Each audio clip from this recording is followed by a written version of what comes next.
Assalamualaikum warahmatullahi wabarakatuh. Hamdan syukran lillah amma ba'd. Puji syukur kita panjatkan kepada Allah Subhanahu wa Ta'ala yang telah melimpahkan karunia dan rahmatnya kepada kita semua.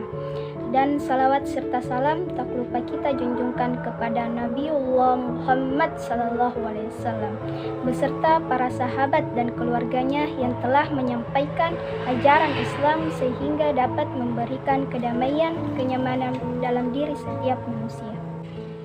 Perkenalkan, nama saya Sahratul Nadia dengan NIM 220606502014 dari kelas C Program Studi Pendidikan Administrasi Perkantoran, Fakultas Ilmu Sosial dan Hukum Universitas Negeri Makassar. Baik, di sini saya akan memaparkan materi filsafat kebudayaan sebagai ujian akhir semester dalam menyelesaikan studi pengantar sosiologi dan antropologi. Baik, pertama-tama di sini saya akan menjelaskan apa itu paradigma berdasarkan dengan materi yang telah dijelaskan sebelumnya pada link YouTube yang diberikan oleh Ibu dosen mata kuliah antropologi.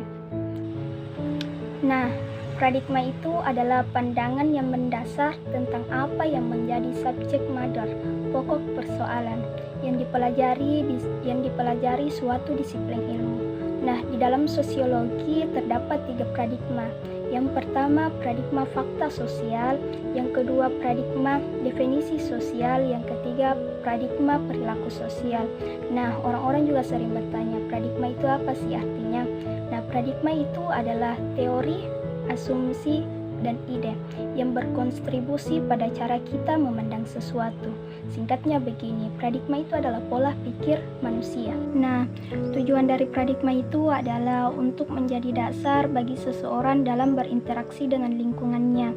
Hal ini sesuai dengan tujuan paradigma itu sendiri, yaitu membentuk kerangka pemikiran dalam mendekati dan terlibat dengan berbagai hal atau dengan orang lain. Nah, dari mana istilah paradigma ini?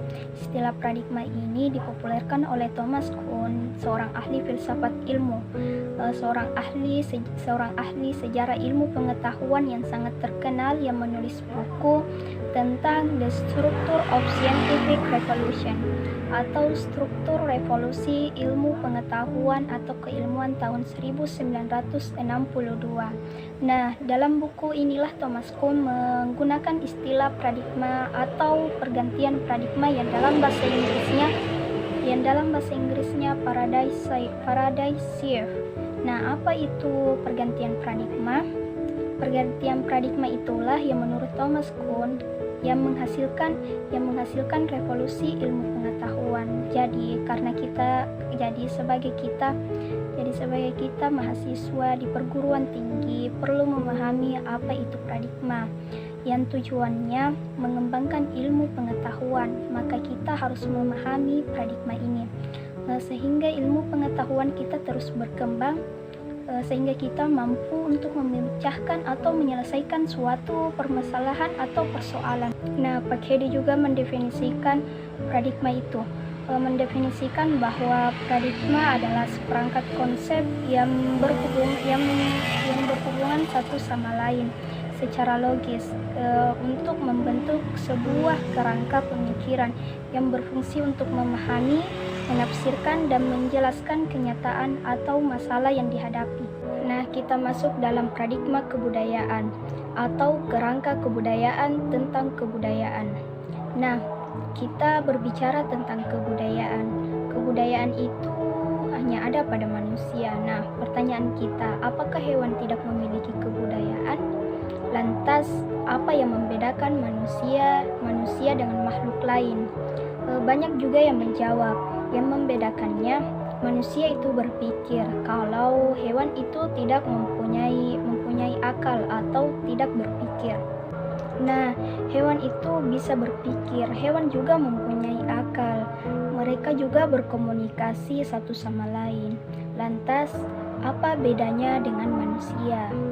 Nah, ada seorang ahli filsafat kebudayaan yaitu pandangan Ernest Casimir 1945 yang dalam bukunya Esai Ilmiah yang berarti Manusia dan Kebudayaan Kasinar ini berpandangan bahwa yang membedakan manusia dengan makhluk lain adalah kemampuan simbolisasi yang menciptakan dan menggunakan simbol.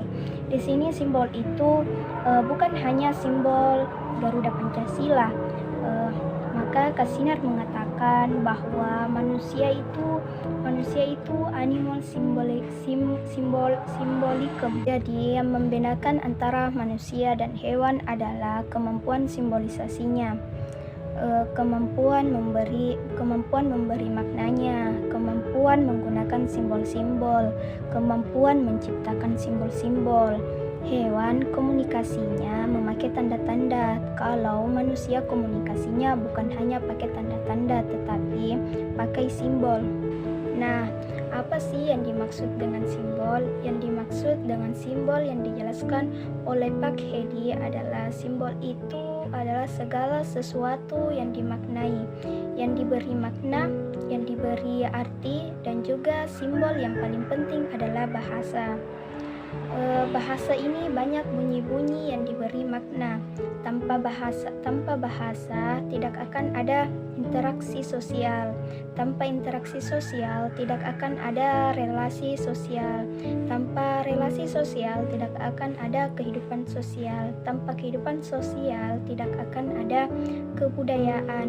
Jadi dari kehidupan kita, sistem simbolnya adalah bahasa. Itulah mengapa bahasa sangat penting dalam kehidupan sehari-hari kita untuk berinteraksi satu sama lain.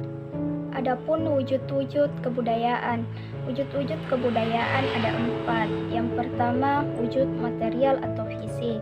Material atau fisik ini yang dapat dilihat, dapat diraba, tidak dapat didengar. Contohnya, rumah, HP, motor, laptop. Yang kedua, wujud perilaku. Wujud perilaku ini yang dapat dilihat, tidak dapat diraba, tidak dapat didengar. Contohnya, makan, minum, diskusi, kuliah. Yang ketiga, wujud lisan. Wujud lisan ini tidak dapat dilihat, tidak dapat diraba, tapi dapat didengar. Contohnya, ujaran, tuturan, nyanyian. Yang terakhir, wujud gagasan. Wujud gagasan ini tidak dapat dilihat, tidak dapat diraba, tidak dapat didengar. Contohnya pengetahuan, nilai-nilai. Nah, adapun skema yang dijelaskan oleh Pak Hedi tentang ada empat aspek tentang kebudayaan yang meliputi aspek gagasan pengetahuan, aspek perilaku, aspek material atau fisik, dan aspek kelisanan atau kebahasaan yang tanda panahnya yang menghubungkan satu sama lain. Jadi aspek-aspek ini menunjukkan saling berhubungan. Kelisanan berhubungan dengan perilaku, berhubungan dengan material, begitupun sebaliknya. Sehingga kelisanan atau kebahasaan berada di paling tengah. Karena ini yang paling penting. Kita belajar pertama kali adalah belajar tentang kelisanan. Belajar ngomong atau belajar berbicara, dan inilah yang langsung berhubungan kelisanan. Itu bisa mewujud dalam bentuk material, dalam bentuk perilaku, dan mewujudkan dari namanya pengetahuan. Nah, berbicara tentang paradigma. Paradigma ada juga 3 unsur dalam paradigma. Menurut Ahimsa Putra, paradigma terdiri atas 9 unsur paradigma. Ada 3 unsur paradigma yang tidak selalu dinyatakan secara eksplisit, atau dengan kata lain dinyatakan secara implisit, yaitu asumsi dasar, nilai-nilai, dan model. Ketiga unsur itu tidak selalu dikatakan secara eksplisit, karena ketiga unsur tersebut dianggap sudah diketahui oleh orang lain, tanpa harus dikatakan secara eksplisit. Nah, pembaca harus mengetahui apa yang tersirat di balik paradigma itu. ataupun teori yang telah dikemukakan oleh seorang ilmuwan yang tidak menyatakan secara eksplisit dengan tujuan tertentu. Adapun ketiga unsur paradigma yang dimaksud yaitu yang pertama asumsi dasar.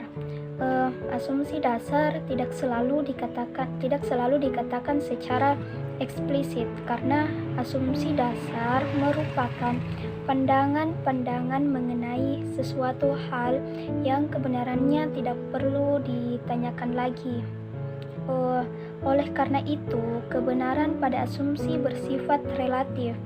Asumsi dasar dikatakan paling tersembunyi, paling implisit, dan biasanya paling tidak disadari. Menurut Ahimsa Putra, asumsi dasar merupakan fondasi sebuah disiplin atau bidang keilmuan, atau dasar dari sebuah kerangka pemikiran.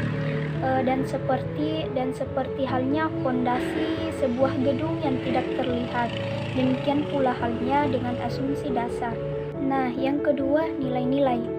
Nilai-nilai dalam sebuah paradigma, nilai-nilai antara lain berkaitan dengan ilmu pengetahuan, ilmu sosial budaya, penelitian ilmiah, analisis ilmiah, dan hasil penelitian. Penekanan nilai-nilai itu dipengaruhi latar belakang oleh nilai-nilai budaya si ilmuwan.